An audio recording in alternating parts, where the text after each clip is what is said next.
Yes, hello, good morning, good afternoon. I don't know kung anong nangyari. Paglabas ko from work, ito na siya. Ayun, ay may hinuhuli. Oo, ayun pinasok na siya. Ewan ko, bakit kaya? Nagwala siguro to. Nagwala. Oo, daming polis kagad. Mga nakabisiklita yan. Yung mga polis dito, mga nakabisiklita dito sa downtown, yung umiikot-ikot, ganyan. Oo, ganyan siya. Daming dumadaan. Pasok ko sa question. Yung mga nakabisiklita yan, ng mga polis. Oo. Dito, ganyan. Yung dala nila, hindi baril na baril talaga. Pusas. Tapos, yung baril na electric chemi, oo. Tapos may mga body cam yan. Ano yun? Parang may nagwala doon Charos. Oo. Patayan yan yung ngayon. Yung mga pangyayari. Hindi ko lang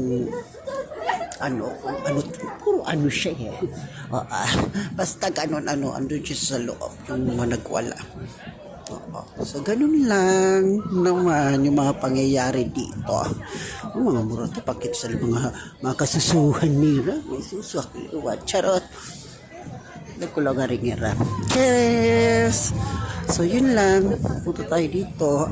Aray ko, sorry, hala kayo. Dito tayo maglakad papunta doon. Tapos na yung mga hindi ko naabutan ko ano yung mga higwaos dito sa itong mga pulis basta baitan.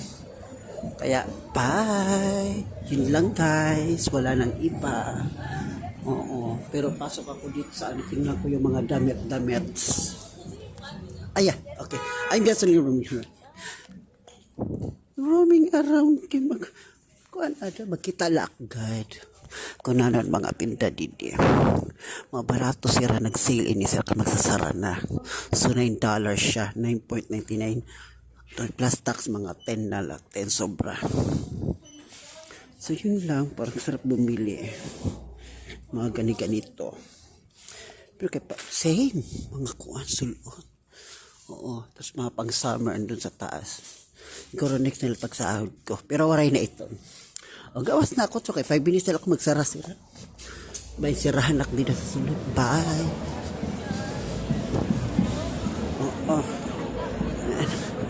Kadi na kitida. Ada po dito mga kuan. Mga lalako. Haba ng buhok. Wow, holding hands ka ha.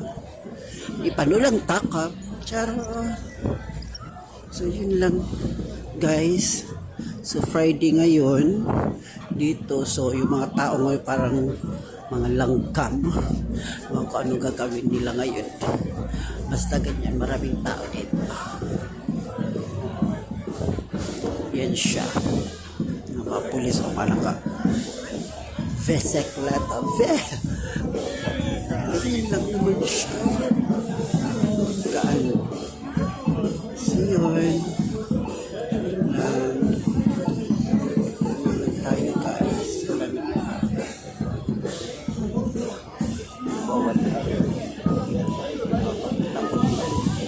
So guys, bago ako mag-end, iikot ko lang kayo sa He will speak things not of his own, but he will speak only what he hears in heaven. The Holy Spirit, when you come to Jesus Christ and you truly accept Him, and you repent and get baptized, and you get born again, you will receive the Holy Spirit.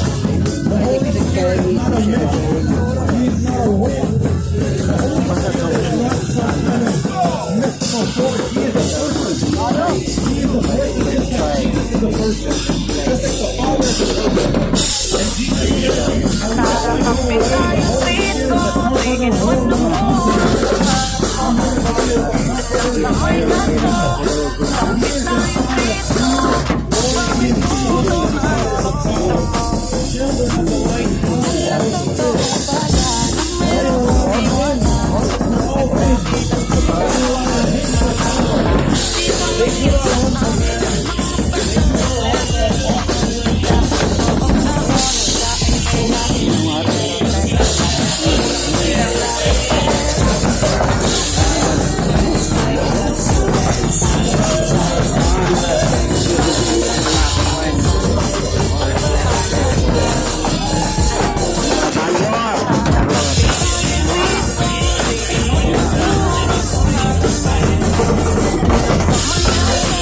Amen.